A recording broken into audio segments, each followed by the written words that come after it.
What is acute schizophrenia? Acute schizophrenia is considered an active phase of schizophrenia, a mental health disorder that can affect an individual's thoughts, feelings, and behaviors.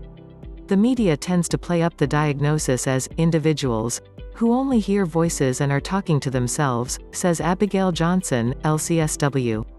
This can be an aspect of schizophrenia, but not everyone presents the same way.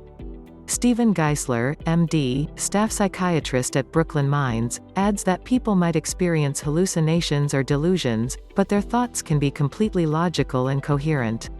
Because of this, schizophrenia can sometimes be misdiagnosed and mistaken for another mental health disorder. Learn about the symptoms, similar diagnoses, and treatment options for acute schizophrenia. Symptoms. According to Lawrence Greenberg MD, Chief Medical Officer at MindPath Care Centers, the main symptoms of acute schizophrenia, also recognized as active psychosis, include decreases in functional capacity, the inability to work on self-care, attend school, show up to work, or to socialize properly, delusions, false notions or ideas that the individual believes, disorganized behavior. This can manifest in a variety of ways. It can include odd, bizarre behavior such as smiling, laughing, or talking to oneself, or being preoccupied, responding to internal stimuli. It can also include purposeless, ambivalent behavior, or movements. It may also involve catatonia, which is marked by a significant decrease in someone's reactivity to their environment. This can involve stupor, mutism, negativism or motor rigidity, and even purposeless excitement. Disorganized thinking or speech. This is referred to as the thought disorder, which often makes it difficult for these individuals to communicate clearly with others. Hallucinations. This includes auditory, visual, tactile, olfactory, and gustatory. The two most commonly diagnosed are auditory and visual. Negative symptoms. Negative symptoms involve the absence of something and include the inability to show emotions, apathy, difficulties talking, and withdrawing from social situations and relationships. This includes diminished emotional expressivity and is often considered a flat or constricted affect. It is not uncommon to see symptoms suggestive of depression or strange behavior such as laughing in the absence of an appropriate stimuli, says Dr. Geisler. Patients frequently experience negative symptoms, that is diminished emotional expression and/or withdrawal from interpersonal, social, and occupational functioning. To make a diagnosis of schizophrenia, Dr. Geisler says, symptoms have to be present continuously for at least a 6-month period. Related disorders. Mental health disorders are difficult to diagnose, and schizophrenia is no different. It is a very complex mental health condition and is accompanied by a wide range of symptoms, any one of which can lead to misdiagnosis. This is why it's important to speak with a mental health professional about your or your loved one's feelings, thoughts, and behaviors. Other diagnoses that share similarities to schizophrenia include bipolar disorder. Symptoms can range from talking excessively and behaving impulsively to feeling hopeless or sleeping excessively, depending on the type of disorder. With bipolar mania, possible symptoms include delusions or hallucinations, which are also seen in schizophrenia. Delirium. A neurological disorder, delirium can occur at any age. It can be caused by drug use, dehydration, or infection. Symptoms include impaired judgment, difficulty focusing, as well as hallucinations, delusions, or paranoia.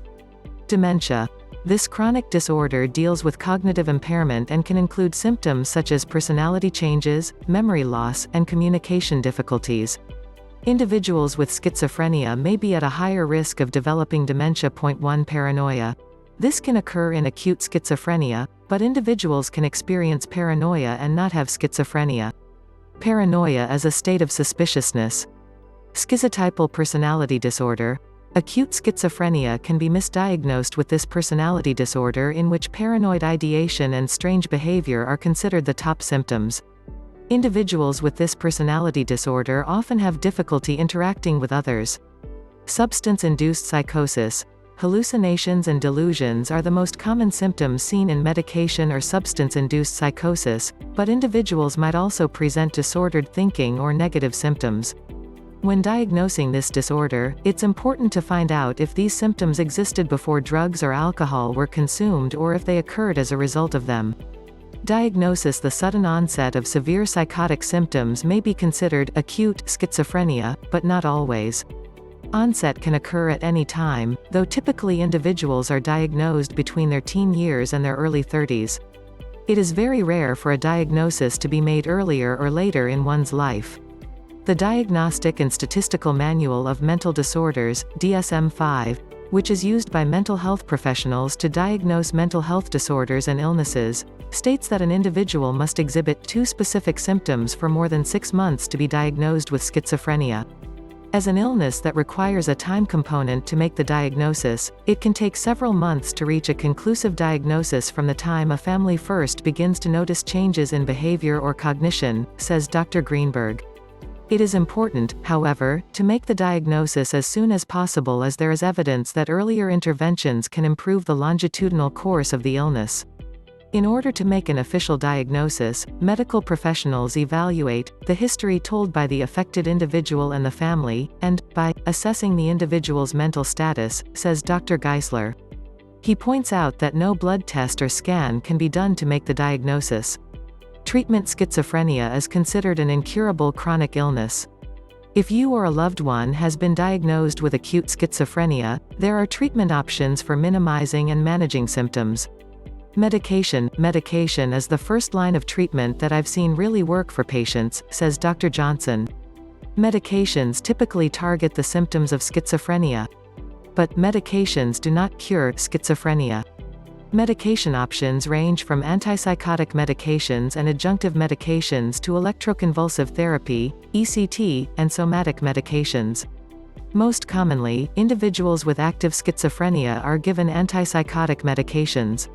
Typically, medical professionals will work with the individual to determine the most effective medication at the lowest possible dose. Antipsychotic medications affect receptors in the brain that help manage the signs and symptoms present in active psychosis. There are 2 types of antipsychotic medications. Typical antipsychotic medications, also called first-generation antipsychotic drugs, atypical antipsychotic medications, or second-generation antipsychotic drugs, which tends to result in less severe side effects. No matter the type of medication or the side effects, studies show that antipsychotic medications can help manage symptoms, prevent relapse, and ultimately improve an individual's quality of life. Point 2. Individual and group psychotherapy. Though medication can benefit individuals with acute schizophrenia, psychotherapy can also help an individual process the diagnosis, manage medications, monitor changes in behavior and mood and action. Other treatment options include psychosocial therapy, social skills training, SST, cognitive behavior treatment, CBT, mentalization-based treatment, MBT, and support groups, which often complement medication or therapy. Takeaway: schizophrenia treatment is often very costly, but since it's one of the most debilitating mental illnesses, it's important to work with a professional to establish the most effective, long-term treatment plan possible. Coping: because the symptoms of acute schizophrenia are often sudden and severe, it is important to speak with a mental health professional as soon as possible. Individuals won't receive a diagnosis until symptoms are reported for at least 6 months, so it's important to notify a professional right away. If you're unsure where to begin, you can start by speaking with your doctor and asking for a referral.